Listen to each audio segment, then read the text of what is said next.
라디오 독서실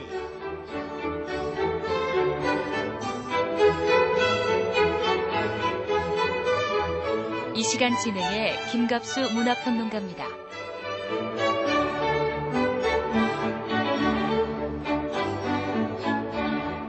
안녕하세요. 라디오 독서실 김갑수입니다. 단풍 즐기는 분들 저마다 산행에 나서고 있죠. 가을이 성큼 다가왔네요. 청취자 여러분. 근데 여행 다니다 한 번쯤 길 잘못 들어서 낭패 경험한 적 있으시지 않습니까? 우거진 숲을 힘들게 헤치고 나섰을 때 깎아지는 듯한 절벽이 앞에 보이는데 더 이상 나갈 길이 없는 겁니다. 그럴 때면 황당하기도 하고 절망스럽기도 하죠. 목표로 삼은 정상은 저 멀리 높이서 내려다보고 있는데 말이죠. 근데 생각만 바꾼다면 그런 상황이 그렇게 암담하지만은 않을 겁니다. 아름다운 경치 속에서요, 산속 어디나 다 마찬가지다 이렇게 생각을 하면 마음이 달라질 겁니다. 인생도 마찬가지 아니겠습니까? 오늘 라디오 독서실에서는 그러한 얘기를 해보고자 합니다. 우리의 인생길, 흔히 정말 길로 비유를 하죠. 그 길이 어떤 목적지를 향해서 가야만 하는 길이다. 이렇게 생각할 것이 아니라요. 그냥 걸어가는 곳이다. 어디로든 가는 것이다. 이렇게 길 자체의 의미로 받아들일 수 있다면 우리의 삶이 각박함에서 벗어나서 좀 넓어지고 넉넉해질 수 있지 않을까 생각이 듭니다.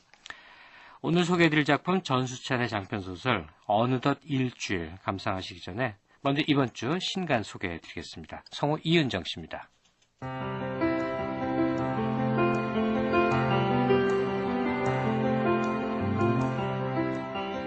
누구에게나 있는 고향이지만 고향을 가슴속에 그대로 간직하고 살기는 힘듭니다.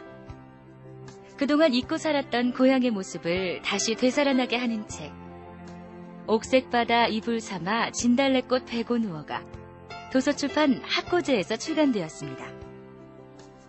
전남 장흥이 고향인 소설가 이청준과 시인 김영남, 화가 김선두, 세 사람이 공저한 이 책은 허기진 어린 날의 얼굴이고 동시에 가슴이 무너질 듯 애잔한 추억이 담긴 고향의 모습을 수채화처럼 표현해낸다고 합니다.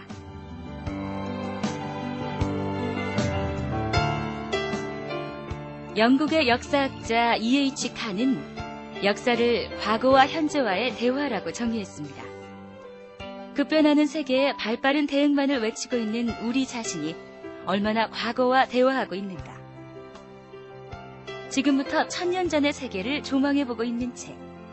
서기 1000년의 세계는 새로운 1000년을 맞는 그 당시의 세계 역사를 잘 표현해주고 있다고 합니다. 프란츠 요제프 브리게마이어와 볼프강 쉔클론 등이 지었고 이동준 번역으로 도서출판 이마고에서 나왔습니다.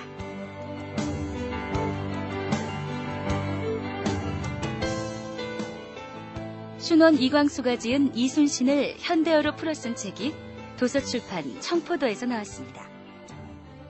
1931년 저자가 조선일보에 연재했던 역사소설의 고전인 이 책은 소설인데도 작품 속 등장인물이 모두 실존인물이라고 합니다. 1932년 초간본을 중심으로 인물질을 추가하고 알기 쉬운 현대어로 고쳐 쓰는 등 편집진의 노력이 엿보이는 작품입니다.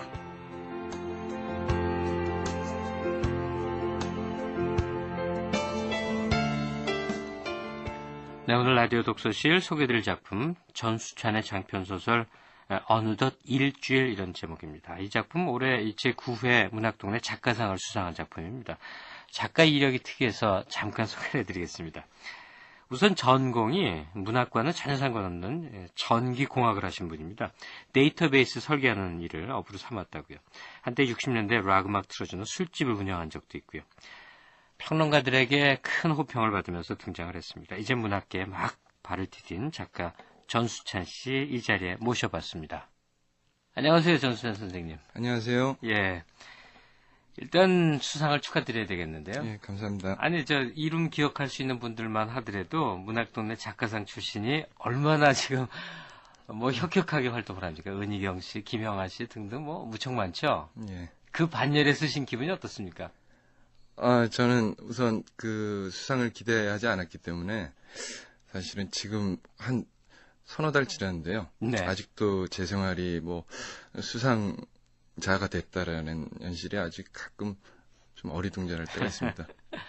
그 심사위원들이 이제 주로 이렇게 짚어냅니다. 그분들이 다 노련한 분들이기 때문에 자신에게 이렇게 내려진 평 가운데 가장 이렇게 주목할 만한 것. 주로 심사위원들은 나를 내 작품을 이렇게 봤구나 하는 게 기억에 남는 게 있으실 텐데요. 예.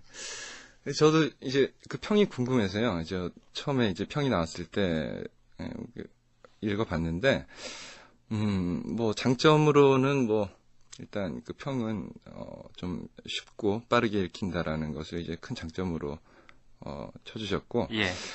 또 이제 단점도 많이 지적을 받았습니다. 사실 그 뭐 문장이 좀 미숙하다라는 점도 얘기를 들었고요. 내용은 이제 우리가 드라마를 통해서 곧 접하게 될 텐데 독자들에게 이 작품 어떤 얘기를 전하고 싶었다 이렇게 정리할 수 있을까요?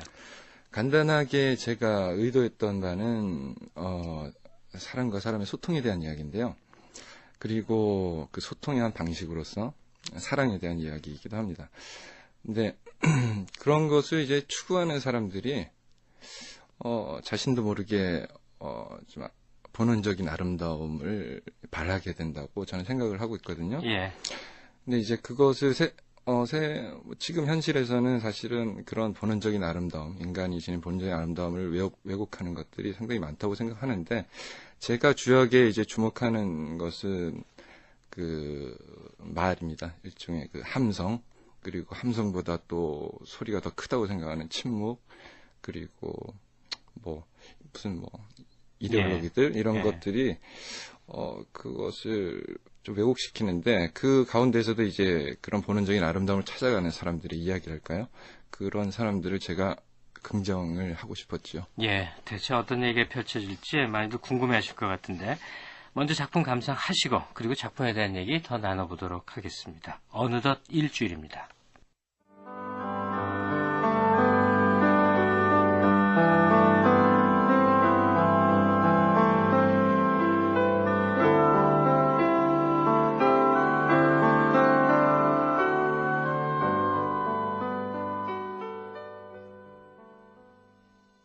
일요일, 기현 씨네 집으로 갔다.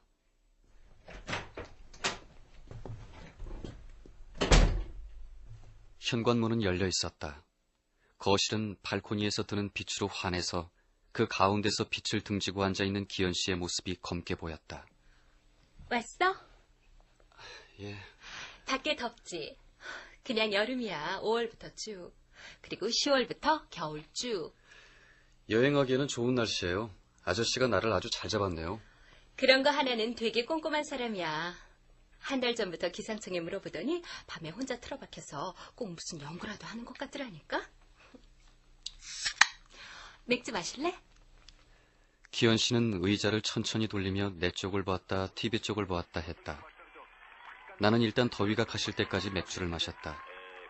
TV 화면에서는 무리를 이룬 마라토너들이 시원한 바다를 배경으로 달리고 있었다. 마라톤 좋아하나 봐요. 앞으로 뛰면 된다는 것밖에 몰라. 그게 다지. 그거 말고 또 뭐 있나? 모르지. 규정집이 백과사전만 할지. 아닐걸요? 두꺼운 양장본 표지에 넘기면 종이 한 장, 거기에 금박글씨로 딱 한 줄. 뛰면 됨. 가로 열고 걸어도 됨. 가로 닫고. 규칙 제1조. 술 마시면서 뛰면 안 돼. 왜 안 되지? 될 것 같은데? 정말? 그럼 굴러가도 되는 거야? 그러니까 앞구르기 같은 거 하면서? 집에 있는 욕조를 떼어와서 들고 뛰어도 될걸요?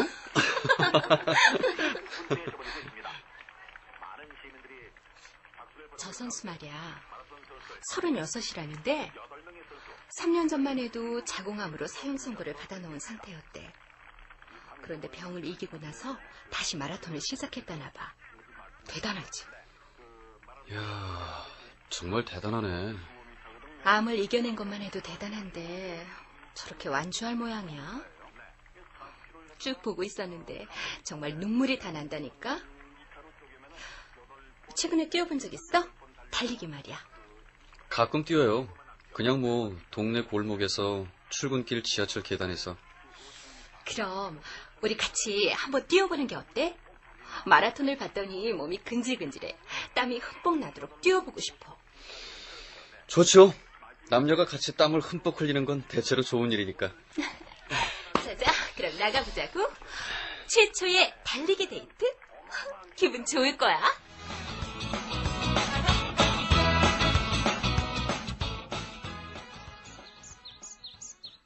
기현 씨는 앞서 달리기 시작했다. 오후 들어 햇볕이 더 뜨거워졌지만 산에는 제법 시원한 바람이 불어왔다. 나는 길 건너에 산으로 이어지는 들판을 보며 달려나갔다. 우선 미안해. 이런 식으로 얘기해서. 하지만 어떻게든 꼭 얘기하고 싶었어. 그래야만 앞으로 일주일 동안 즐겁게 지낼 수 있을 것 같았어. 얘기해요. 대답하지 말고 내 말만 들어줘. 나는 시선을 앞으로 고정시키고 왼쪽 귀에 신경을 집중했다. 어젯밤 덕수 씨가 짐을 뿌리고 있을 때만 해도 난 무척 들떠 있었다. 네가 오면 뭘 할까 생각하느라 얼마나 즐거웠는지 몰라. 맛있는 것도 먹고 영화도 보고 산책도 하고 섹스도 하고 그러다 아무렇게나 누워서 낮잠도 자고. 그런데 그런 생각을 할 때에도 알 수 없는 어떤 감정이 내 안에 불편하게 꿈틀거리고 있었어. 아까 본 마라톤 선수 있지? 네가 오기 전부터 보고 있었는데 어느 순간 갑자기 비참한 심정이 됐어. 네가 온다고 속옷도 입지 않고 있었는데 그런 내가 얼마나 한심하게 느껴졌는지 상상할 수 있니? 나는 귀를 기울이느라 돌아갔던 고개를 다시 앞으로 고정시켰다. 기현 씨의 숨소리가 조금씩 커져가고 있었다. 이런 날 이해할 수 있겠니? 너 37살도 아니고 사랑하지 않는 사람과 살고 있지도 않고 그래서 바람을 피우지도 않고 사랑하는 사람과 같이 있을 때도 감정의 제멋대로 뒤섞여서 혼란스러운 일도 없을 텐데 말이야. 난 마음껏 즐거워지기에는 불완전한 거야. 그런 느낌이 언제나 내 밑바닥에 고여있다가 때가 되면 이렇게 배멀미를 만들어. 미안해. 이제 그만 걸을까요? 그래.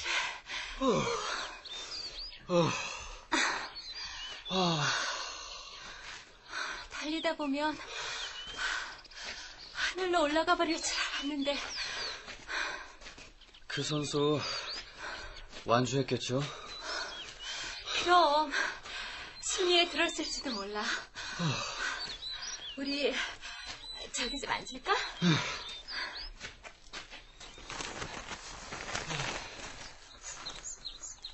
소나무 아래 누군가 깔고 앉았던 듯한 신문지가 놓여 있었다. 나도 한 가지 얘기해도 돼요? 아버지 생신이 꼭 일주일 남았어요. 일흔이에요, 올해. 벌써? 연세가 많으시구나. 절 늦게 나왔어요. 40년 차이죠. 우리 아빠는 이제 67인데. 난 그게 항상 답답했어요. 뭐가? 아버지하고 나이 차이가 많아서 그런지 대화를 할 수가 없었거든요. 내가 어릴 때는 아버지가 한창 일에 바쁜 때라 늦게 들어오기 일쑤였고, 그 다음은 내가 학교에 다니라 바빴고, 곧 수험생이 됐고, 대학에 들어갔고, 그렇게 시간이 흐르다 보니 나는 성인이 되어 있었고, 아버진 늙어 있었어요. 왜? 지금이라도 늦지 않았잖아. 아버지랑은 아무 말도 못해요. 내 앞에 우리 집 어딘가에 말없이 앉아있는 아버지를 보면 뭔가 나한테 말씀하시고 있는 것 같아요. 뭔데? 준태야, 넌 나랑 얘기하기에는 너무나 어리구나. 지금도 아버지를 보면 그렇게 말씀하시는 것 같아요. 그 뒤로 20년쯤 같이 살았는데도 말이에요. 이해할 수 있을 것 같아. 기현 씨는 팔짱을 끼고 생각에 잠긴 듯 앞을 보고 있었다. 우리는 땀이 완전히 식을 때까지 그렇게 소나무 그늘 아래 앉아 있었다. 바람은 꼭 시간 속을 흐르는 것 같았다.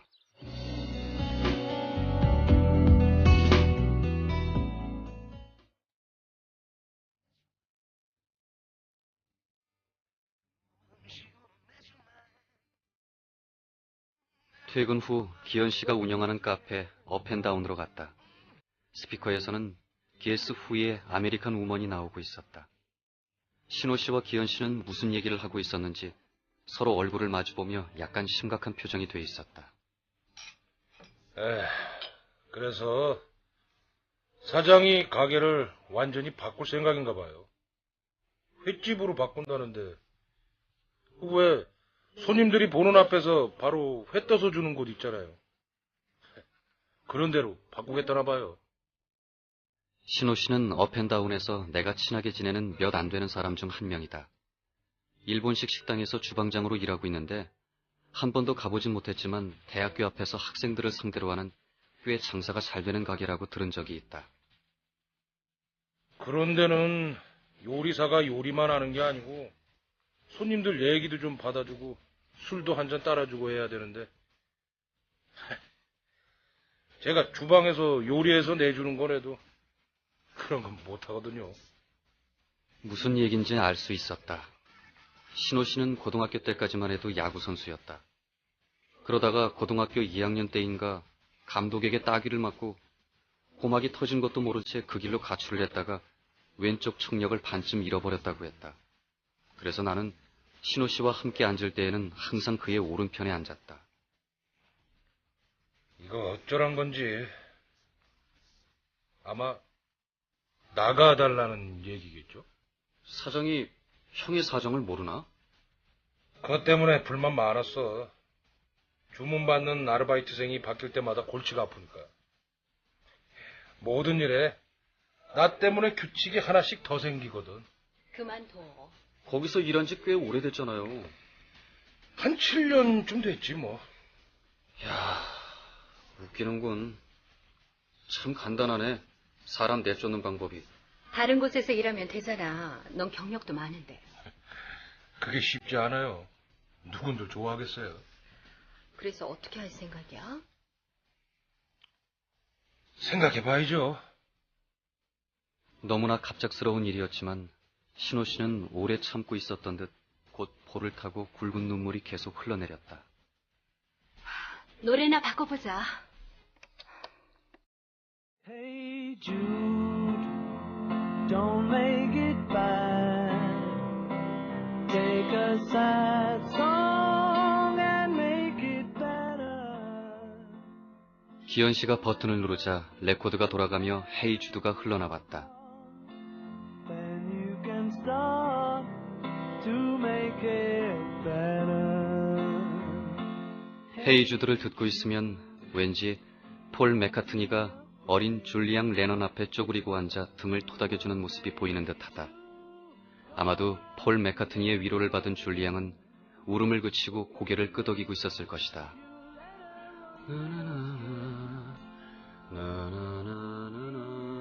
자, 시시한 얘기는 이제 그만합시다. 어떻게든 되겠지 뭐. And anytime you feel the pain, hey Jude, refrain. Don't carry the 한 무리의 손님들이 나가고 기현 씨는 카페 문을 닫았다. 신호 씨와 나는 얼큰이 취해 있었다. 어우, 춥다. 소리가 확 깨는 거 아니야. 저건 또 뭐야?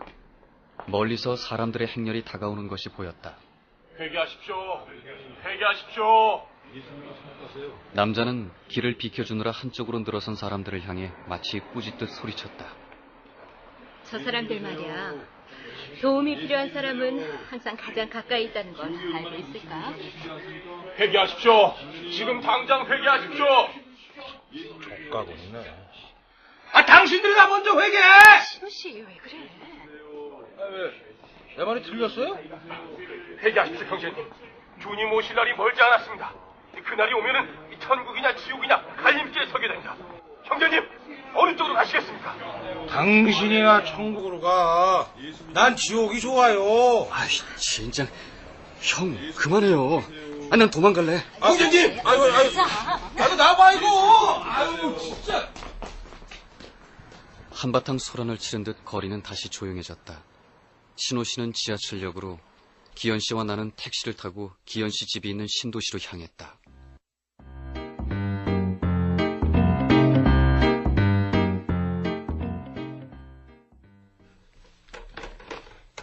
먹을 거지? 적당히요. 음악은 뭐 들을래? 우리가 좋아하는 거. 오케이.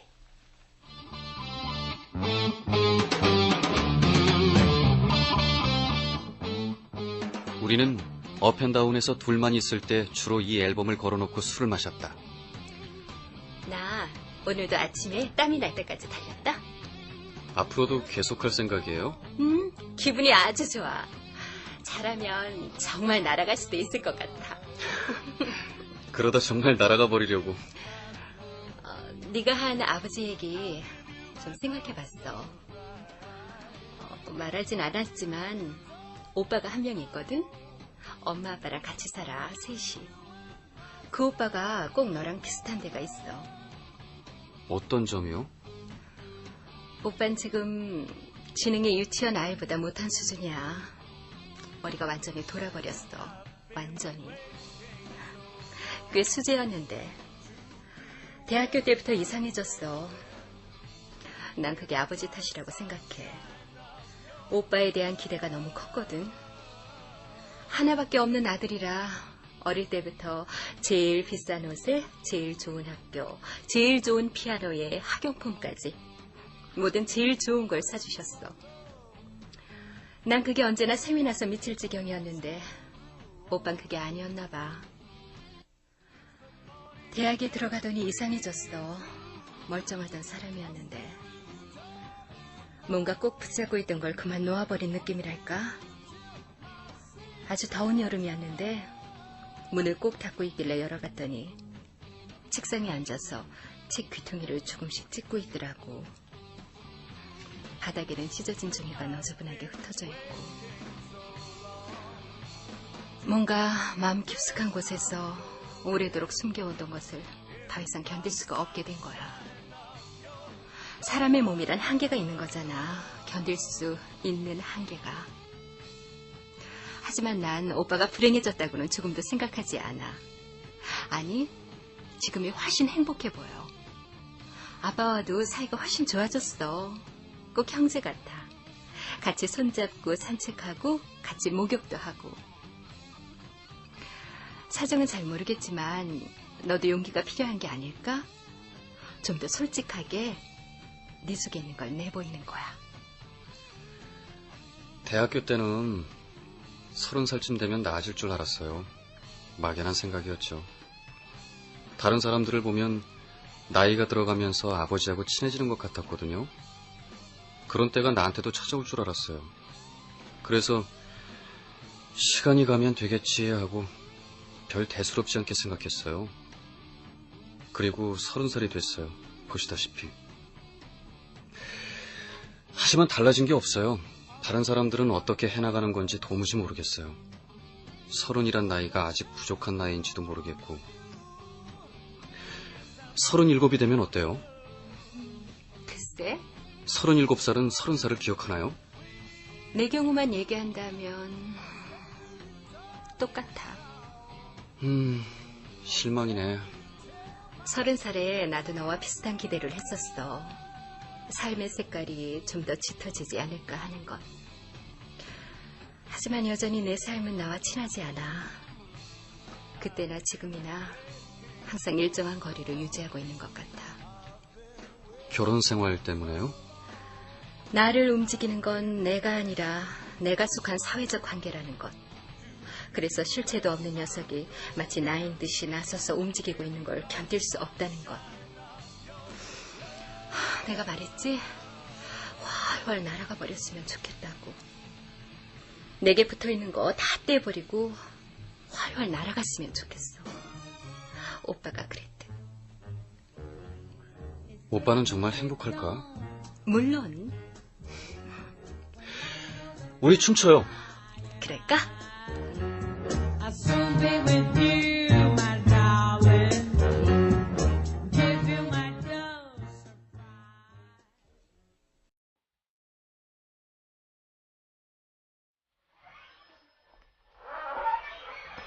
안녕들 하쇼. 백수 하나 왔습니다. 축하해, 백수된 거. 고마워요. 사람이 달라 보이네요. 홀가분해 보이기도 하고 뭐랄까. 뭐긴 임마. 앞길이 구말린데 심란해 보이겠지. 둘이 얘기 좀 하고 있어. 난 지방에 좀. 그래요. 예. 요즘도 그때 야구를 계속했으면 어땠을까 하는 생각을 해. 어쩔 수 없었잖아요. 그렇기도 하고 그렇지 않기도 해. 마음만 먹었으면 할 수도 있었어. 오기로 안 했지. 따기 맞고 집 나갔다가 돌아온 날 아버지가 날 불러다 놓고 혼내는데 귀가 아프다고 하는데도 도대체 내 얘기는 듣지 않고 화만 내시는 거야. 엄살 부리는 걸로 알았던 모양이지. 그래서 더 이상 귀 얘기는 하지 않았어. 제기라. 사실 그때 난 귀가 골마서 못 쓰게 되길 바랬거든. 그러면 감독이든 아버지든 내게 와서 잘못했다고 사과할 테니까. 어? 어렸지, 어렸어. 18대니까. 그래도 귀가 이렇게까지 될 줄은 몰랐는데 말이야. 야구 실력은 좋았어요? 그 일이 있기 전에 처음으로 전국대회에 주전으로 출전했는데 타율 2할 3푼, 에러 3개. 형편없었지. 그냥 야구가 좋아서 했어. 야구부 유니폼이 멋있어서. 그런데 야구가 그리워. 대단한 선수야 못 됐겠지만 지금보다야 낫지 않았을까. 그런 얘기 해봐야 무슨 소용이에요. 지금도 좋아 보여요. 나 같은 놈은 평생 노력해도 요리 같은 건 정말 못할 거예요. 요리? 난 요리도 잘하는 편이 아니야. 야구 실력 정도지. 후보는 아니지만 한 중간, 아니 7번 타자쯤? 그런데 내가 하고 싶은 말은 현재 잘못된 건 알고 보면 대체로 현재 문제라는 거야. 과거의 문제가 아니라 남의 문제가 아니라 바로 내 문제지. 어떻게 받아들일 수 있었어요? 문제가 자신한테 있다는 거. 살다 보니. 살다 보니 다들 그런 식으로 말한다니까. 사실이야. 살다 보니 어느 순간에 받아들일 수 있게 됐어. 받아들이지 않고선 살 수 없었기 때문인지도 모르겠고. 내가 얼마나 감독과 아버지를 원망했는지 모를 거다. 20대 내내 그랬지. 그 따기 한데 나에게 위로의 말 한마디 해주지 않았던 아버지, 거기에 모든 책임을 돌리고 말이야. 그래서 난 제멋대로 살았어. 난 언제나 할 말이 있었거든. 그런데 그것조차 견딜 수 없는 지경에 이르렀어. 그런 원망 속에서 그걸 핑계 삼아 나 자신을 괴롭히고 있는 내 모습을 인정할 수밖에 없는 그런 때가 왔던 거야. 무슨 계기가 있었어요? 응? 그냥 길 걷다 느끼게 됐어. 전에도 그런 생각을 한 적은 있었지만 좀채 받아들이지 못하다가 그날 받아들이게 된 거지. 내가 말했잖아. 살다 보니. 정말이네요. 살다 보면 알게 된다. 끝내 받아들이지 못하면요? 망가지는 거지. 인간성이 완전히 박살나버려. 인간이란 그리 대단한 존재가 아니라서 한계가 있거든. 난 그런 사람 많이 봤어. 한때 그런 사람들이 내 주위에 한 무더기씩 있었거든. 어느 순간에 툭 하고 끊어져. 응? 툭.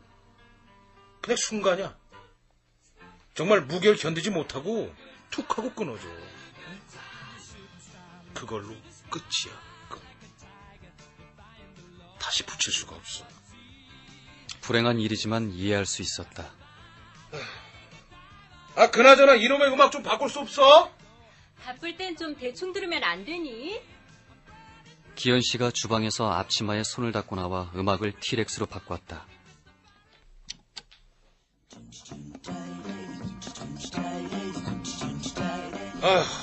좀 살 것 같네. 나는 30살에는 죽을 거라고 하던 마크 볼란이 정말 30살에 교통사고로 죽었다는 사실을 생각했다. 집에 같이 갈 거지? 모레면 경수 씨 와. 그때까지 집에서 함께 더 많이 보내고 싶어. 좋아요. 집에 전화해주고요.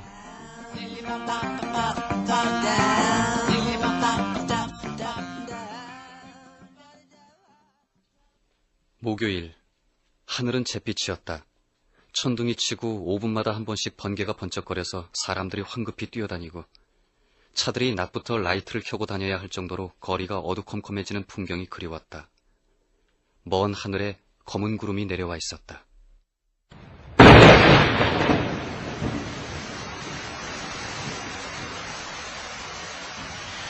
비가 와서 칼국수 해 먹었어. 반숙해서 홍두깨로 밀고 칼로 썰어서. 맛있네. 넌?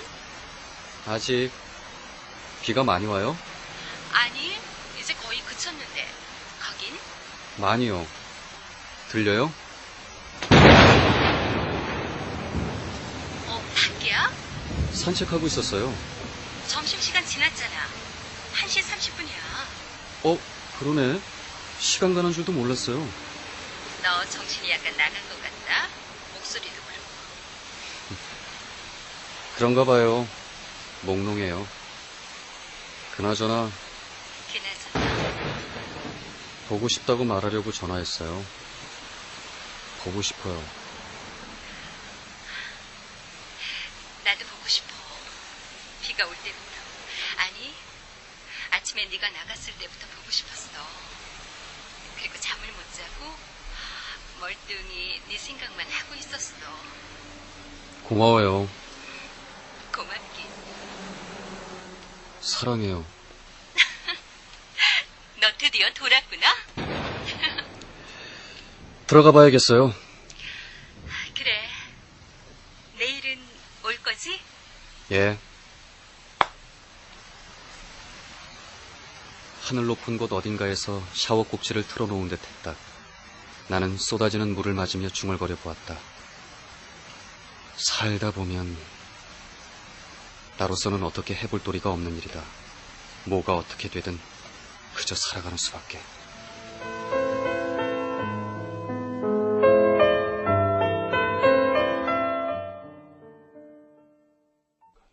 금요일, 상쾌한 날이었다.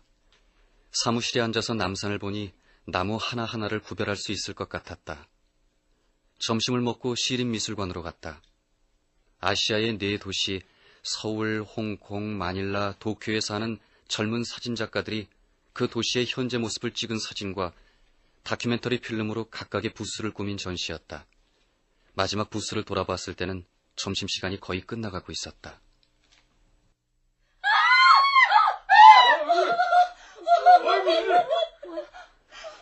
사람들이 비명을 질렀다. 나는 반사적으로 그쪽으로 달려갔다. 내가 본 것은 회색 모직 재킷의 소매에서 힘없이 나와 있는 손이었다. 노숙자 아저씨는 얼굴을 땅에 묻고 있었다. 얼마나 깊이 박혔는지 비가 내린 뒤라 질척한 땅에 얼굴은 거의 귀만 보일 정도였다.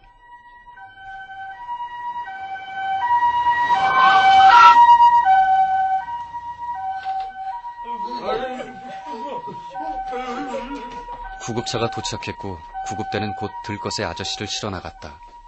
들것 위에는 흰 천이 씌워져 있었다.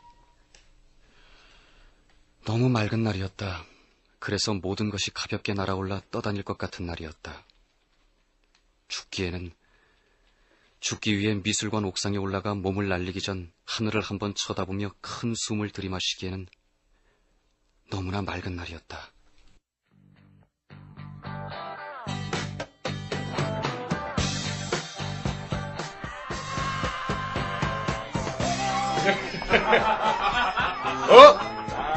준태! 야, 어서 와라.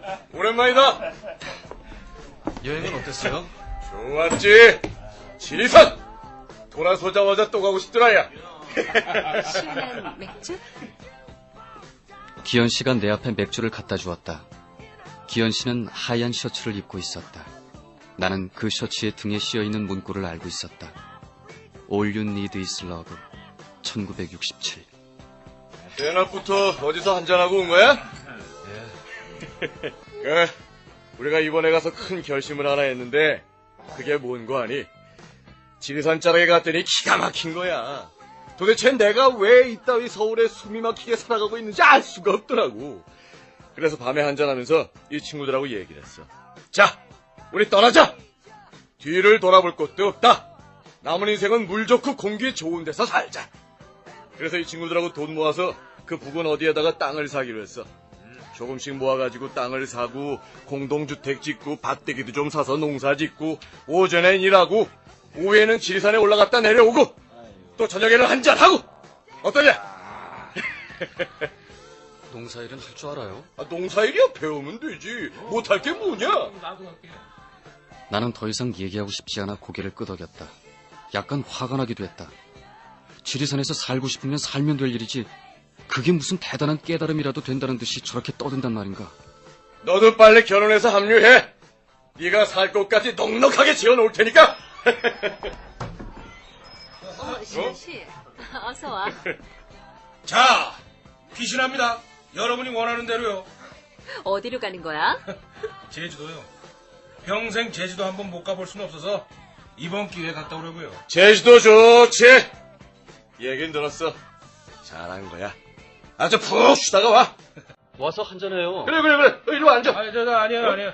자, 다녀오겠습니다. 그러고 가는 거야? 내치김에 서둘러야죠. 갔다 올게요. 갔다 와서 연락해요.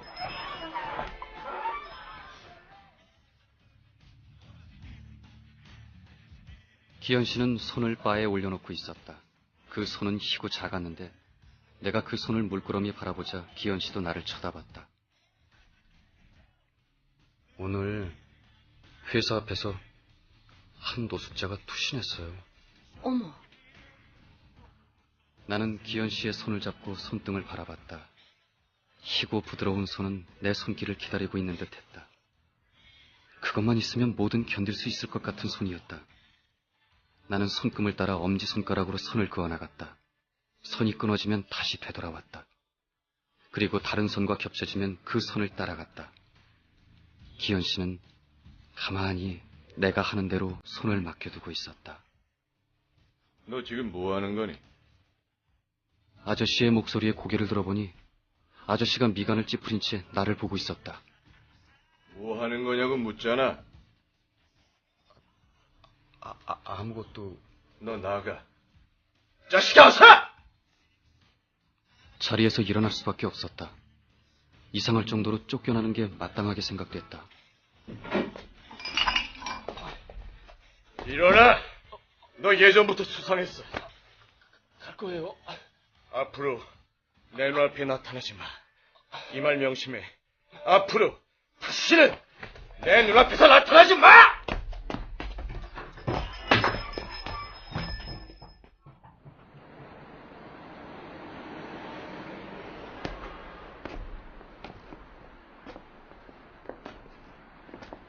언제부터인가 이런 일을 상상하고 있었다는 기분이 들었다. 모든 일에는 끝이 있는 법이고 그런 것을 두려워해서는 안 된다. 속이 물렁거려서 걸을 때마다 힘이 들었다. 푹 쉬고 싶었다. 누군가 다가와 시간을 물어봤다. 10시 40분. 그는 내게 용건이 있는 것 같은 표정이었다. 잠깐만. 예? 잠깐 이리로 오시죠. 그 남자는 내 팔을 잡고 좁은 골목 쪽으로 나를 끌었다. 골목 안 어둠 속에서는 아무것도 보이지 않았다. 골목 안으로 들어가자 뒤쪽에 있던 남자는 팔로 내 목을 억세게 휘감고 안쪽으로 끌고 갔다. 맞지? 맞네. 이 자식이야.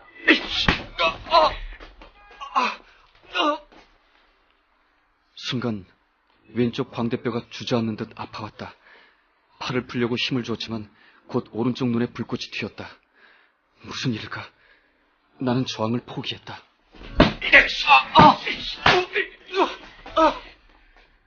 다시 내 코로 주먹이, 내 등으로 발길질이 계속됐다.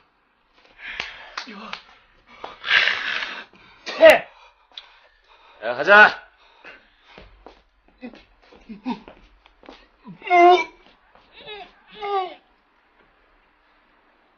엄청난 양의 구토가 쏟아진 다음에야 나는 정신을 차릴 수가 있었다. 탐에 기대어 앉아 거리를 내다봤다. 업앤다운의 유리창에 불빛이 아른거렸다. 눈을 감았다. 눈물이 흘러나왔다.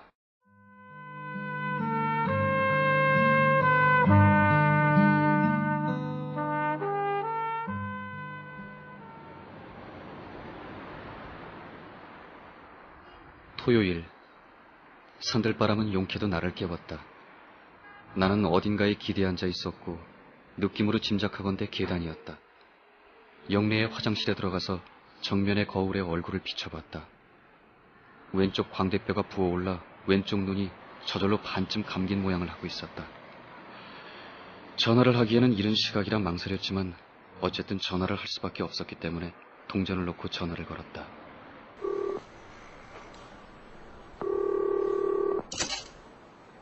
여보세요? 저예요, 준태. 어디 있어? 지옥에 갔다 왔어요. 바보야. 난 집이니까 농담할 수 없어. 신촌역이에요. 벌써 나온 거야? 어쩌다 보니 그렇게 됐네. 나도 내가 왜 여기 있는지 모르겠어요. 알았어. 어쨌든 얘기는 만나서 하자. 응? 지금 나올 수 있어요? 지금 무척 보고 싶은데. 1시간만 기다려. 1번 출구로 갈게. 아니, 1시간 반쯤? 어때? 기다릴게요. 100년이라도. 좋은 날씨였다.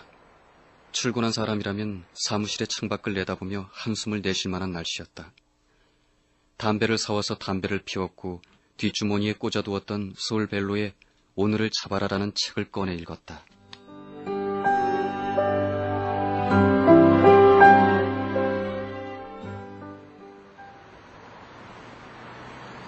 기현 씨와 마을버스 정거장에 놓인 의자에 앉았다. 담배를 피우며 간밤에 있었던 일을 생각나는 데까지 해주었다. 누굴까? 모르겠어요.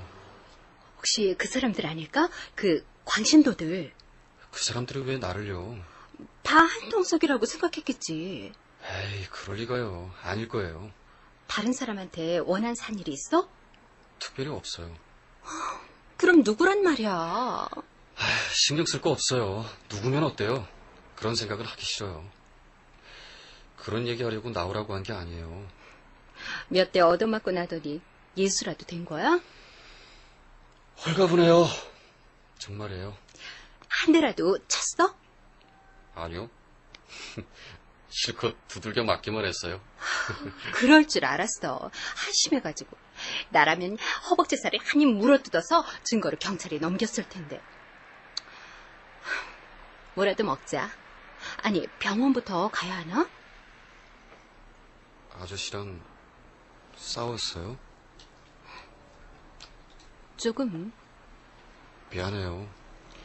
조금도 미안할 거 없어. 그런 따위 일은 정말 아무것도 아니야. 100년째 썩고 있는 오이지보다 못한 거야. 나한텐 네가 누구보다 소중해. 우리는 걸었다. 나는 기현 씨의 어깨에 팔을 둘렀다가 어깨를 살짝 주물러 보았다. 꼭 고양이 등뼈를 만지는 것처럼 부드러웠다. 부탁 하나 해도 돼요? 응? 아버지 생신잔치에 같이 갈래요? 그랬으면 좋겠어?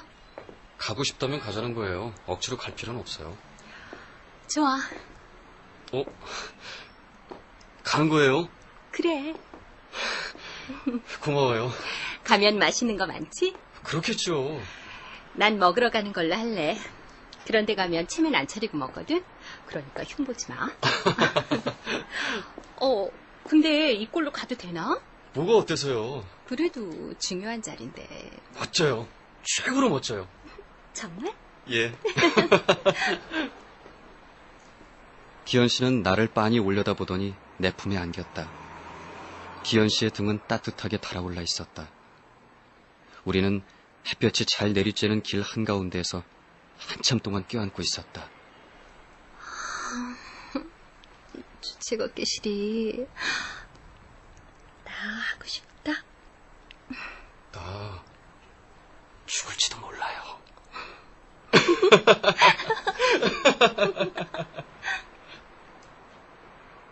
우리는 다시 걸었다. 햇살이 무척 아름답게 내려오던 낮이었다.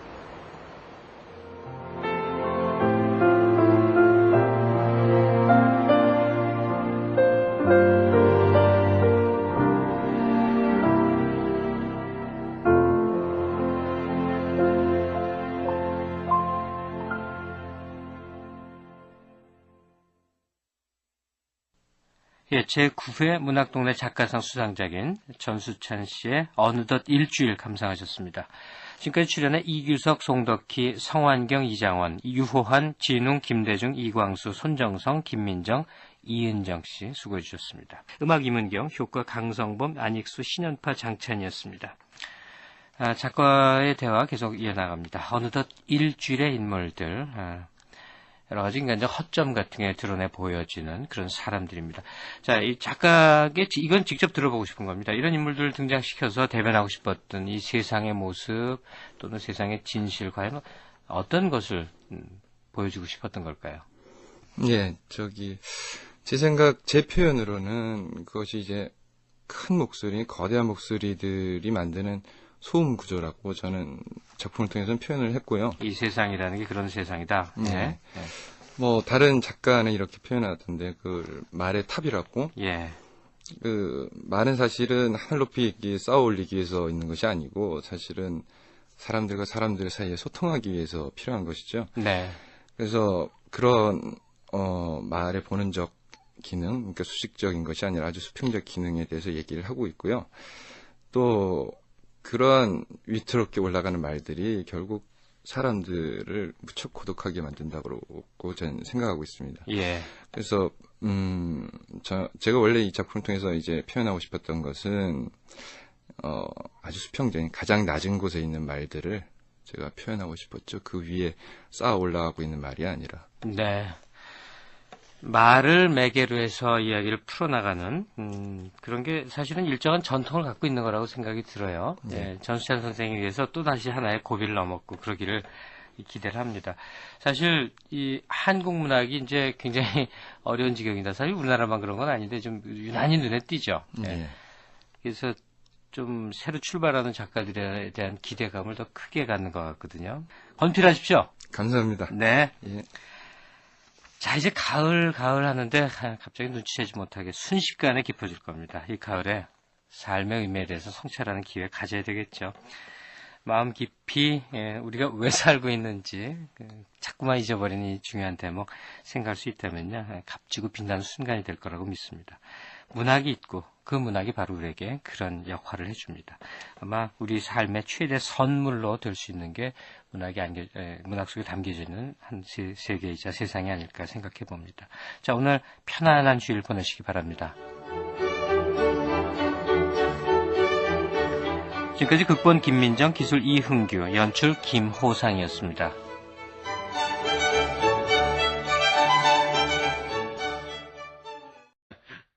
그런데 내가 하고 싶은 말은 현재의 잘못된 건 알고 보면 대체로 현재의 문제라는 거야. 과거의 문제가 아니라 남의 문제가 아니라 바로 내 문제지. 어떻게 받아들일 수 있었어요? 문제가 자신한테 있다는 거. 살다 보니.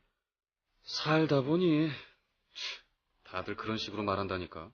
사실이야. 살다 보니 어느 순간에 받아들일 수 있게 됐어. 받아들이지 않고선 살 수 없었기 때문인지도 모르겠고. 내가 얼마나 감독과 아버지를 원망했는지 모를 거다. 20대 내내 그랬지. 그 딱이 한데 나에게 위로의 말 한마디 해주지 않았던 아버지, 거기에 모든 책임을 돌리고 말이야. 그래서 난 제멋대로 살았어. 난 언제나 할 말이 있었거든. 그런데 그것조차 견딜 수 없는 지경에 이르렀어. 그런 원망 속에서 그걸 핑계 삼아 나 자신을 괴롭히고 있는 내 모습을 인정할 수밖에 없는 그런 때가 왔던 거야. 무슨 계기가 있었어요? 응? 그냥 길 걷다 느끼게 됐어. 전에도 그런 생각을 한 적은 있었지만 좀채 받아들이지 못하다가 그날 받아들이게 된 거지. 내가 말했잖아. 살다 보니. 정말이네요. 살다 보면 알게 된다. 끝내 받아들이지 못하면요? 망가지는 거지. 인간성이 완전히 박살나버려. 인간이란 그리 대단한 존재가 아니라서 한계가 있거든. 난 그런 사람 많이 봤어. 한때 그런 사람들이 내 주위에 한 무더기씩 있었거든. 어느 순간에 툭 하고 끊어져. 응? 툭. 그냥 순간이야. 정말 무게를 견디지 못하고 툭 하고 끊어져. 그걸로 끝이야. 끝. 다시 붙일 수가 없어. 불행한 일이지만 이해할 수 있었다. 아, 그나저나 이놈의 음악 좀 바꿀 수 없어? 바쁠 땐 좀 대충 들으면 안 되니? 기현 씨가 주방에서 앞치마에 손을 닦고 나와 음악을 T-렉스로 바꿨다.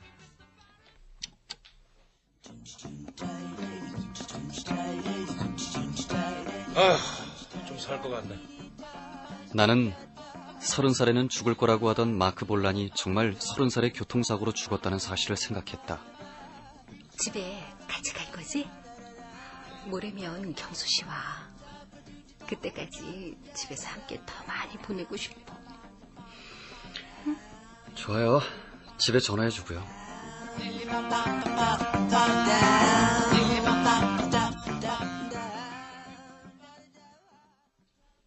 목요일, 하늘은 잿빛이었다. 천둥이 치고 5분마다 한 번씩 번개가 번쩍거려서 사람들이 황급히 뛰어다니고 차들이 낮부터 라이트를 켜고 다녀야 할 정도로 거리가 어두컴컴해지는 풍경이 그리웠다. 먼 하늘에 검은 구름이 내려와 있었다.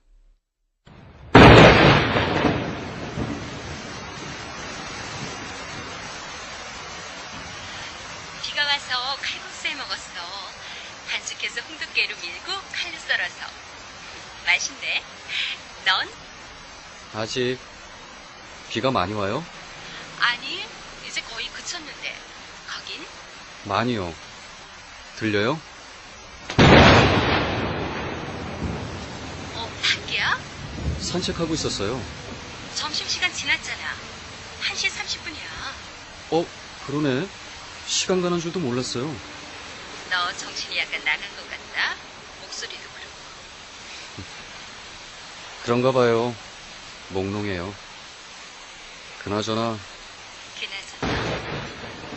보고 싶다고 말하려고 전화했어요. 보고 싶어요. 나도 보고 싶어. 비가 올 때부터. 아니, 아침에 네가 나갔을 때부터 보고 싶었어. 그리고 잠을 못 자고 멀뚱히 네 생각만 하고 있었어. 고마워요. 고맙긴. 사랑해요. 너 드디어 돌았구나? 들어가 봐야겠어요. 그래. 내일은 올 거지? 예. 하늘 높은 곳 어딘가에서 샤워 꼭지를 틀어놓은 듯 했다. 나는 쏟아지는 물을 맞으며 중얼거려 보았다. 살다 보면 나로서는 어떻게 해볼 도리가 없는 일이다. 뭐가 어떻게 되든 그저 살아가는 수밖에.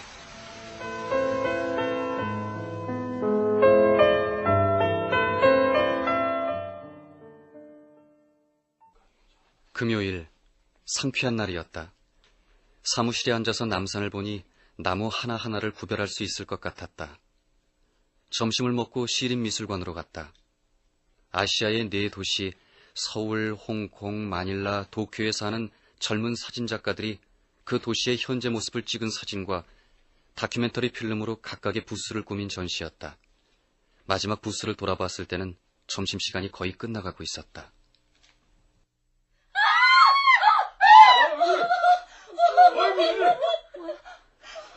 사람들이 비명을 질렀다.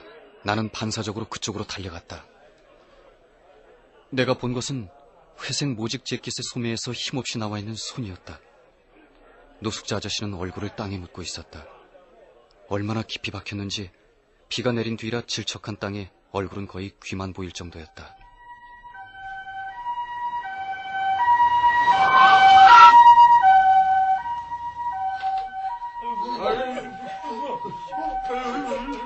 구급차가 도착했고 구급대는 곧 들것에 아저씨를 실어 나갔다.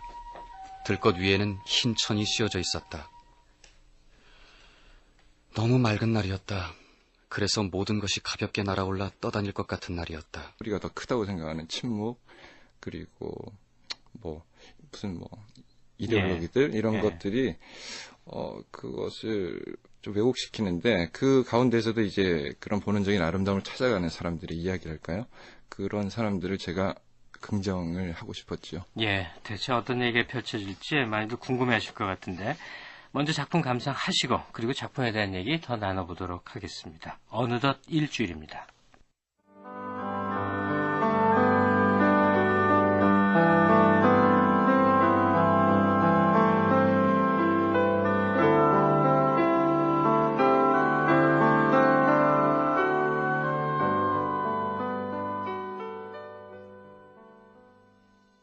일요일, 기현 씨네 집으로 갔다.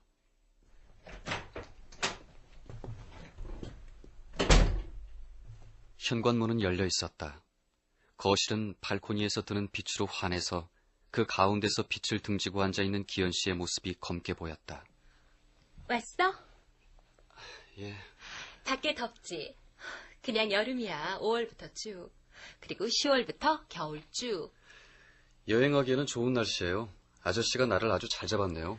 그런 거 하나는 되게 꼼꼼한 사람이야. 한 달 전부터 기상청에 물어보더니 밤에 혼자 틀어박혀서 꼭 무슨 연구라도 하는 것 같더라니까. 맥주 마실래? 기현 씨는 의자를 천천히 돌리며 내 쪽을 보았다, TV 쪽을 보았다 했다. 나는 일단 더위가 가실 때까지 맥주를 마셨다. TV 화면에서는 무리를 이룬 마라토너들이 시원한 바다를 배경으로 달리고 있었다. 마라톤 좋아하나 봐요. 앞으로 뛰면 된다는 것밖에 몰라. 그게 다지. 그거 말고 또 뭐 있나? 모르지. 규정집이 백과사전만 할지. 아닐걸요? 두꺼운 양장본 표지에 넘기면 종이 한 장, 거기에 금박글씨로 딱 한 줄. 뛰면 됨. 가로 열고 걸어도 됨. 가로 닫고. 규칙 제1조. 술 마시면서 뛰면 안 돼. 왜 안 되지? 될 것 같은데. 정말? 그럼 굴러가도 되는 거야? 그러니까 앞구르기 같은 거 하면서? 집에 있는 욕조를 떼어와서 들고 뛰어도 될거려?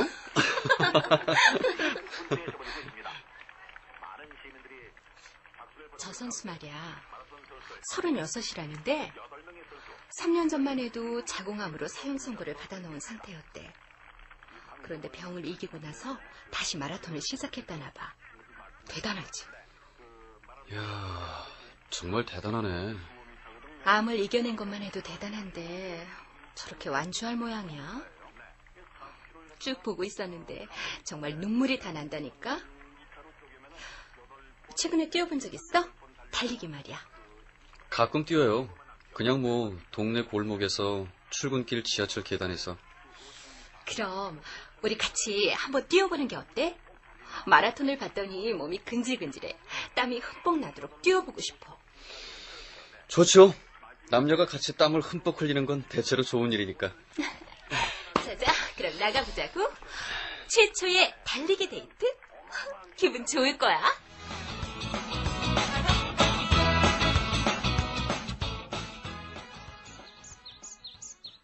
기현 씨는 앞서 달리기 시작했다. 오후 들어 햇볕이 더 뜨거워졌지만 산에는 제법 시원한 바람이 불어왔다. 나는 길 건너에 산으로 이어지는 들판을 보며 달려나갔다. 우선 미안해. 이런 식으로 얘기해서. 하지만 어떻게든 꼭 얘기하고 싶었어. 그래야만 앞으로 일주일 동안 즐겁게 지낼 수 있을 것 같았어. 얘기해요.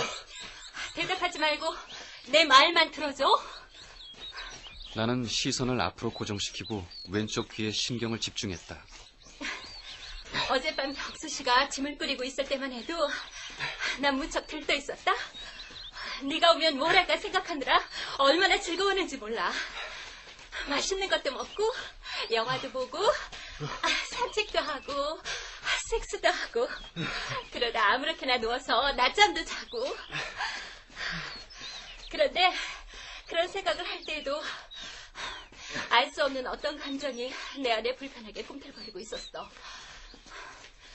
아까 본 마라톤 선수 있지? 네가 오기 전부터 보고 있었는데 어느 순간 갑자기 비참한 심정이 됐어. 네가 온다고 속옷도 입지 않고 있었는데 그런 내가 얼마나 한심하게 느껴졌는지 상상할 수 있니? 나는 귀를 기울이느라 돌아갔던 고개를 다시 앞으로 고정시켰다. 기현 씨의 숨소리가 조금씩 커져가고 있었다. 이런 날 이해할 수 있겠니? 넌 37살도 아니고 사랑하지 않는 사람과 살고 있지도 않고 그래서 바람을 피우지도 않고 사랑하는 사람과 같이 있을 때도 감정의 제멋대로 뒤섞여서 혼란스러운 일도 없을 텐데 말이야. 난 마음껏 즐거워지기에는 불완전한 거야. 그런 느낌이 언제나 내 밑바닥에 고여있다가 때가 되면 이렇게 백월미를 만들어. 미안해. 이제 그만 걸을까요? 그래.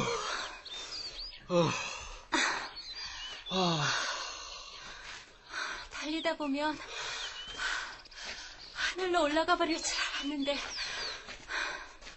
그 선수 완주했겠죠? 그럼 순위에 들었을지도 몰라.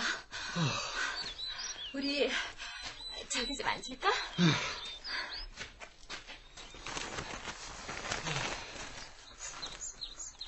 소나무 아래 누군가 깔고 앉았던 듯한 신문지가 놓여 있었다. 나도 한 가지 얘기해도 돼요? 아버지 생신이 꼭 일주일 남았어요. 일흔이에요, 올해. 벌써? 연세가 많으시구나. 절 늦...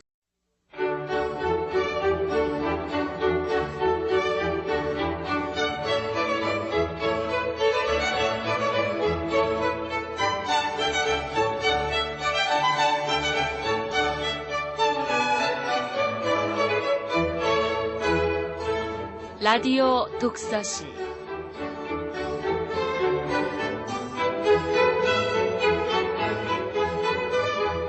이 시간 진행의 김갑수 문화평론가입니다.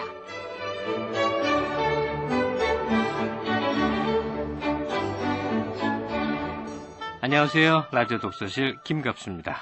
단풍 즐기는 분들 저마다 산행에 나서고 있죠. 가을이 성큼 다가왔네요. 청취자 여러분. 근데 여행 다니다 한 번쯤 길 잘못 들어서 낭패 경험한 적 있으시지 않습니까? 우거진 숲을 힘들게 헤치고 나섰을 때 깎아지는 듯한 절벽이 앞에 보이는데 더 이상 나갈 길이 없는 겁니다. 그럴 때면 뭐 황당하기도 하고 절망스럽기도 하죠. 목표로 삼은 정상은 저 멀리 높이서 내려다보고 있는데 말이죠. 근데 생각만 바꾼다면 그런 상황이 그렇게 암담하지만은 않을 겁니다. 아름다운 경치 속에서요. 산속 어디나 다 마찬가지다 이렇게 생각을 하면 마음이 달라질 겁니다. 인생도 마찬가지 아니겠습니까? 오늘 라디오 독서실에서는 그러한 얘기를 해보고자 합니다. 우리의 인생길, 흔히 정말 길로 비유를 하죠. 그 길이 어떤 목적지를 향해서 가야만 하는 길이다. 이렇게 생각할 것이 아니라요. 그냥 걸어가는 곳이다. 어디로든 가는 것이다. 이렇게 길 자체의 의미로 받아들일 수 있다면 우리의 삶이 각박함에서 벗어나서 좀 넓어지고 넉넉해질 수 있지 않을까 생각이 듭니다. 오늘 소개해드릴 작품 전수찬의 장편소설 어느덧 일주일 감상하시기 전에 먼저 이번 주 신간 소개해드리겠습니다. 성우 이은정 씨입니다.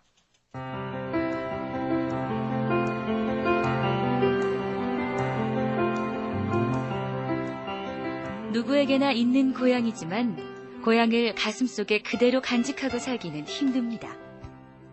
그동안 잊고 살았던 고향의 모습을 다시 되살아나게 하는 책. 옥색바다 이불 삼아 진달래꽃 베고 누워가 도서출판 학고제에서 출간되었습니다. 전남 장흥이 고향인 소설가 이청준과 시인 김영남, 화가 김선두, 세 사람이 공저한 이 책은 허기진 어린 날의 얼굴이고 동시에 가슴이 무너질 듯 애잔한 추억이 담긴 고향의 모습을 수채화처럼 표현해낸다고 합니다.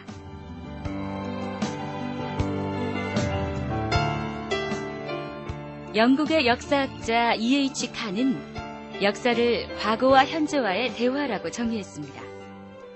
급변하는 세계에 발빠른 대응만을 외치고 있는 우리 자신이 얼마나 과거와 대화하고 있는가. 지금부터 1000년 전의 세계를 조망해보고 있는 책. 서기 1000년의 세계는 새로운 1000년을 맞는 그 당시의 세계 역사를 잘 표현해주고 있다고 합니다. 프란츠 요세프 브리게마이어와 볼프강 쉔클론 등이 지었고 이동준 번역으로 도서출판 이마고에서 나왔습니다.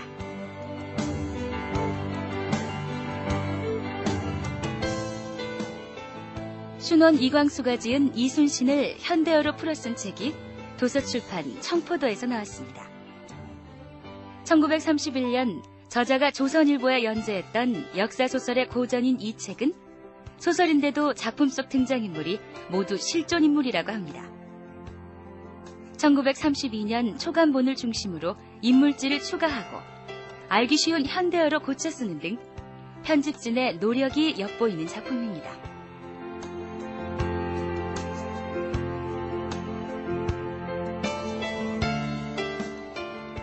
네, 오늘 라디오 독서실 소개드릴 작품 전수찬의 장편소설 어느덧 일주일 이런 제목입니다. 이 작품 올해 제9회 문학동네 작가상을 수상한 작품입니다. 작가 이력이 특이해서 잠깐 소개를 해드리겠습니다. 우선 전공이 문학과는 전혀 상관없는 전기공학을 하신 분입니다. 데이터베이스 설계하는 일을 업으로 삼았다고요. 한때 60년대 락 음악 틀어주는 술집을 운영한 적도 있고요. 평론가들에게 큰 호평을 받으면서 등장을 했습니다. 이제 문학계에 막 발을 디딘 작가 전수찬 씨 이 자리에 모셔봤습니다. 안녕하세요, 전수찬 선생님. 안녕하세요. 예. 일단 수상을 축하드려야 되겠는데요. 예, 감사합니다. 아니, 이름 기억할 수 있는 분들만 하더라도 문학동네 작가상 출신이 얼마나 지금 혁혁하게 활동을 합니까? 은희경 씨, 김형아 씨 등등 무척 많죠? 예. 그 반열에 쓰신 기분이 어떻습니까?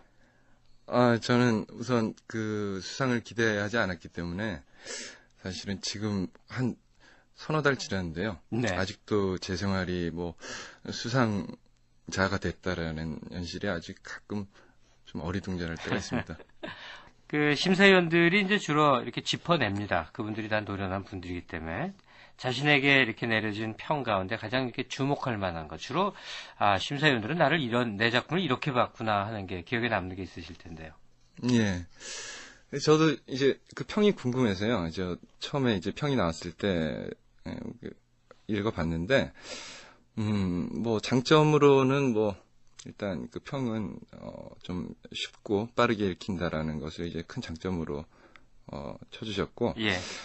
또 이제 단점도 많이 지적을 받았습니다. 사실 문장이 좀 미숙하다라는 점도 얘기를 들었고요.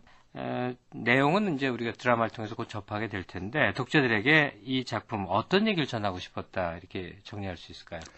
간단하게 제가 의도했던 바는 사람과 사람의 소통에 대한 이야기인데요. 그리고 그 소통의 한 방식으로서 사랑에 대한 이야기이기도 합니다.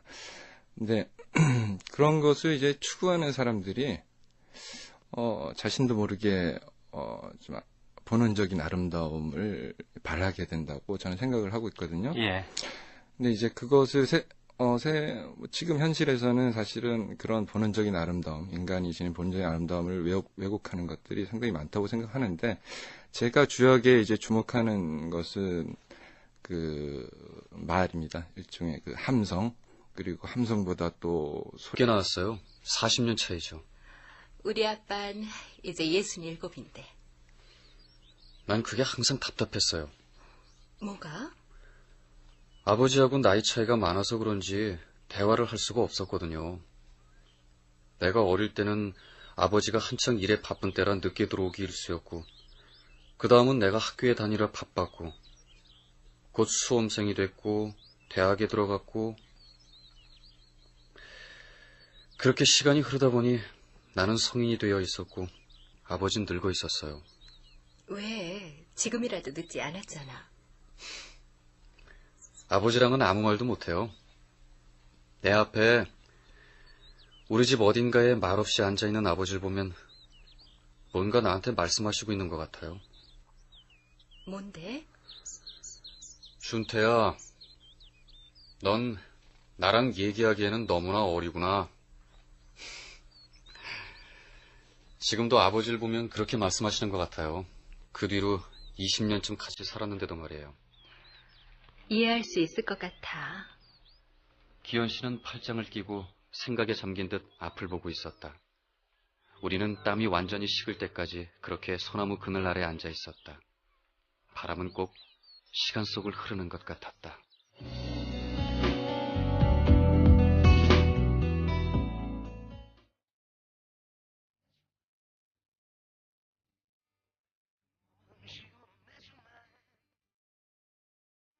퇴근 후 기현 씨가 운영하는 카페 업앤다운으로 갔다.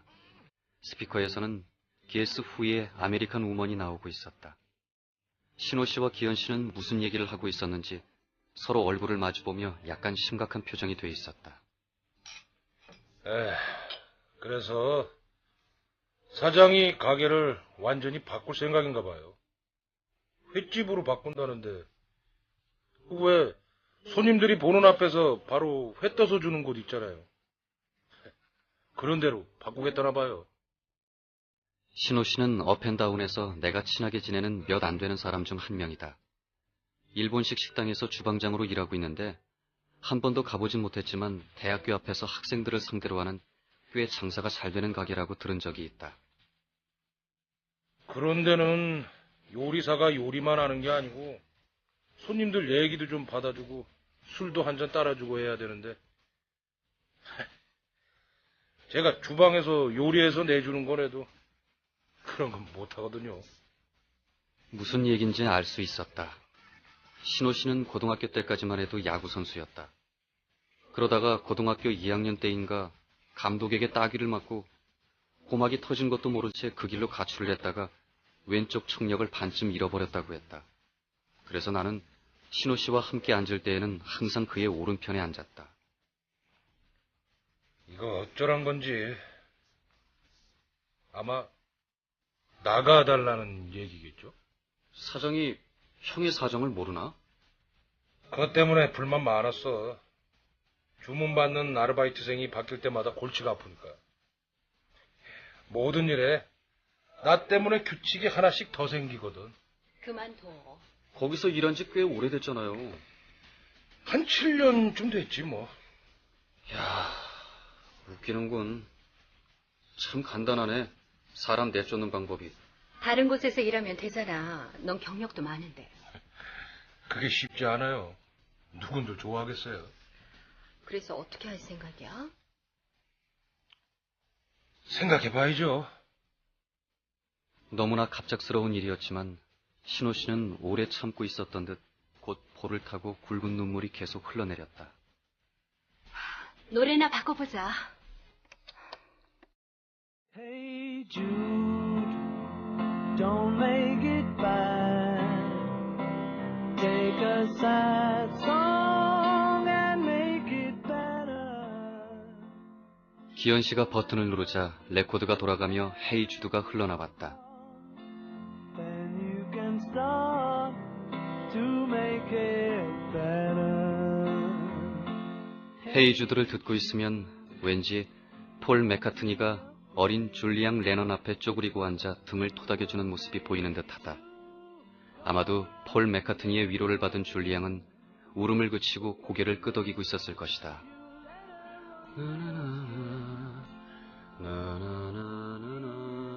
자, 시시한 얘기는 이제 그만합시다.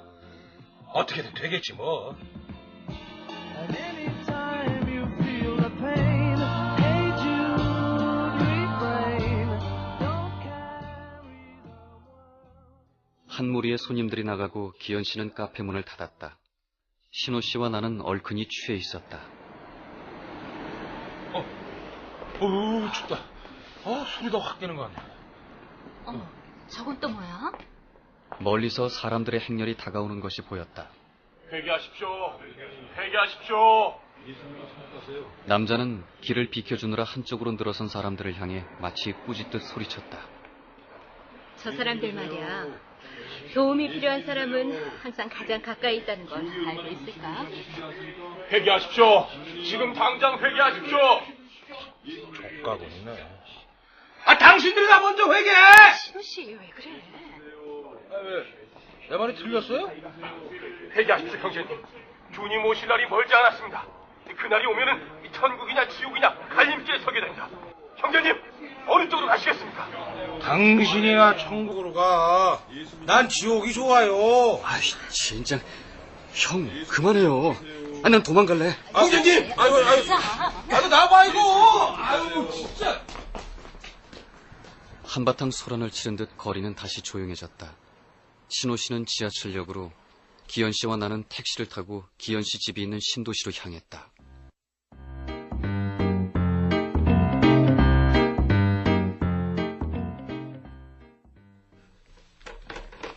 수박 먹을 거지?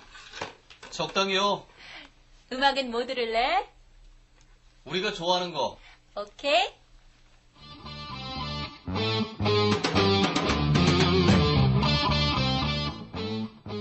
우리는 업앤다운에서 둘만 있을 때 주로 이 앨범을 걸어놓고 술을 마셨다. 나 오늘도 아침에 땀이 날 때까지 달렸다. 앞으로도 계속할 생각이에요? 기분이 아주 좋아. 잘하면 정말 날아갈 수도 있을 것 같아. 그러다 정말 날아가 버리려고. 네가 한 아버지 얘기 좀 생각해봤어. 말하진 않았지만 오빠가 한 명 있거든. 엄마 아빠랑 같이 살아, 셋이. 그 오빠가 꼭 너랑 비슷한 데가 있어. 어떤 점이요? 오빤 지금 지능이 유치원 아이보다 못한 수준이야. 머리가 완전히 돌아버렸어. 완전히. 꽤 수제였는데 대학교 때부터 이상해졌어. 난 그게 아버지 탓이라고 생각해. 오빠에 대한 기대가 너무 컸거든. 하나밖에 없는 아들이라 어릴 때부터 제일 비싼 옷에 제일 좋은 학교, 제일 좋은 피아노에 학용품까지 뭐든 제일 좋은 걸 사주셨어. 난 그게 언제나 셈이 나서 미칠 지경이었는데 오빤 그게 아니었나 봐. 대학에 들어가더니 이상해졌어. 멀쩡하던 사람이었는데 뭔가 꼭 붙잡고 있던 걸 그만 놓아버린 느낌이랄까? 아주 더운 여름이었는데 문을 꼭 닫고 있길래 열어봤더니 책상에 앉아서 책 귀퉁이를 조금씩 찢고 있더라고. 바닥에는 찢어진 종이가 너저분하게 흩어져 있고 뭔가 마음 깊숙한 곳에서 오래도록 숨겨오던 것을 더 이상 견딜 수가 없게 된 거야. 사람의 몸이란 한계가 있는 거잖아. 견딜 수 있는 한계가. 하지만 난 오빠가 불행해졌다고는 조금도 생각하지 않아. 아니, 지금이 훨씬 행복해 보여. 아빠와도 사이가 훨씬 좋아졌어. 꼭 형제 같아. 같이 손잡고 산책하고 같이 목욕도 하고. 사정은 잘 모르겠지만 너도 용기가 필요한 게 아닐까? 좀 더 솔직하게 네 속에 있는 걸 내보이는 거야. 대학교 때는 30살쯤 되면 나아질 줄 알았어요. 막연한 생각이었죠. 다른 사람들을 보면 나이가 들어가면서 아버지하고 친해지는 것 같았거든요. 그런 때가 나한테도 찾아올 줄 알았어요. 그래서 시간이 가면 되겠지 하고 별 대수롭지 않게 생각했어요. 그리고 30살이 됐어요. 보시다시피. 하지만 달라진 게 없어요. 다른 사람들은 어떻게 해나가는 건지 도무지 모르겠어요. 30이란 나이가 아직 부족한 나이인지도 모르겠고. 37이 되면 어때요? 글쎄, 37살은 30살을 기억하나요? 내 경우만 얘기한다면 똑같아. 실망이네. 30살에 나도 너와 비슷한 기대를 했었어. 삶의 색깔이 좀 더 짙어지지 않을까 하는 것. 하지만 여전히 내 삶은 나와 친하지 않아. 그때나 지금이나 항상 일정한 거리를 유지하고 있는 것 같아. 결혼 생활 때문에요? 나를 움직이는 건 내가 아니라 내가 속한 사회적 관계라는 것. 그래서 실체도 없는 녀석이 마치 나인 듯이 나서서 움직이고 있는 걸 견딜 수 없다는 것. 내가 말했지? 활활 날아가 버렸으면 좋겠다고. 내게 붙어있는 거 다 떼버리고 활활 날아갔으면 좋겠어. 오빠가 그랬대. 오빠는 정말 행복할까? 물론. 우리 춤춰요. 그럴까? I'll soon be with you, my darling. Give you my dose.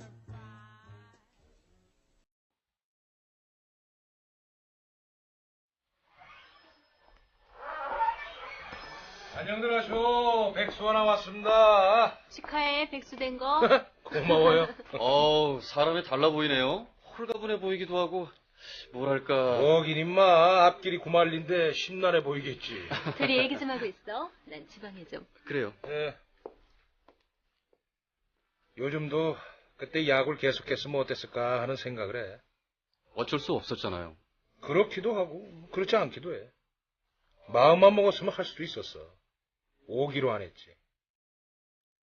딱이 맞고 집 나갔다가 돌아온 날 아버지가 날 불러다 놓고 혼내는데 귀가 아프다고 하는데도 도대체 내 얘기는 듣지 않고 화만 내시는 거야. 엄살 부리는 걸로 알았던 모양이지. 그래서 더 이상 귀 얘기는 하지 않았어. 제 얘기를. 사실 그때 난 귀가 골마서 못 쓰게 되길 바랬거든. 그러면 감독이든 아버지든 내게 와서 잘못했다고 사과할 테니까. 어?